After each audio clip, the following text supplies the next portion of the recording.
Saksi dihadirkan dalam sidang lanjutan kasus korupsi Tower BTS 4G dengan terdakwa salah satunya mantan Menkom Info Johnny G. Plate. 9 saksi ini dihadirkan Jaksa Penuntut Umum. Jaksa Penuntut Umum menghadirkan 9 saksi dalam sidang lanjutan kasus korupsi mantan Menteri Komunikasi dan Informatika Johnny G. Plate. Plate adalah salah satu terdakwa terkait dugaan korupsi penyediaan infrastruktur BTS 4G Kominfo. Sidang dipimpin Ketua Majelis Hakim Fahzal Hendri. Salah satu saksi yang dihadirkan adalah Makmur Jauri, Direktur Utama PT Infrastruktur Bisnis Sejahtera atau PT IBS.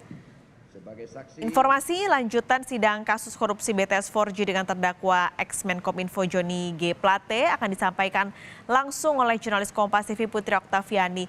Putri, apakah sidang sudah dimulai dan siapa saksi yang sudah dihadirkan pada siang hari ini? Ya, selamat siang Paskas dan juga saudara. Benar sekali bahwa sidang dalam kasus atau perkara korupsi pembangunan BTS Kominfo dan juga infrastruktur pendukung dari Bakti Kominfo ini masih terus berlangsung.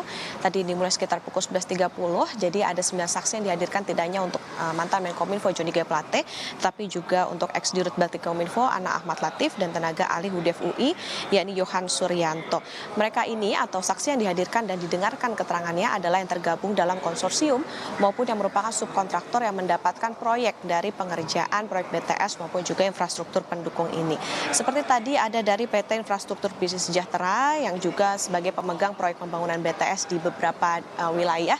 Kemudian juga ada PT ZTI Indonesia, PT Waradana Yusa Abadi, PT Indo Elektrik Instrumen dan lain-lain. Saat ini Paskas dan juga saudara sidang masih berlangsung, tengah dicari tahu bagaimana pembagian maupun porsi kerja-kerja yang didapatkan dari anggota konsorsium maupun juga subkontraktor ini. Lalu bagaimana paket-paket apa saja yang mereka dapatkan untuk bisa dikerjakan sejak proyek ini berlangsung. Tadi yang menarik Paskas dan juga saudara sempat Anda sebutkan tadi yakni adalah Makmur Jauhari yang merupakan dirut dari PT Infrastruktur Bisnis Sejahtera. Tadi Makmur Jauhari ini tengah dicecar oleh Ketua Majelis Hakim yakni Fahzal Hendri tentang bagaimana ia bisa mendapatkan lelang padahal dalam lelang tersebut tidak ada pesaingnya. Nah, ini membuat Hakim Ketua ini sempat bingung padahal kalau tidak ada pesaingnya artinya lelangnya seharusnya bisa dibubarkan kemudian diumumkan kembali untuk bisa mendapatkan tender-tender ataupun perusahaan-perusahaan yang bisa saja mereka bersaing untuk bisa memberikan penawaran yang menarik yang bisa didapatkan oleh Kementerian Komunikasi dan Informatika.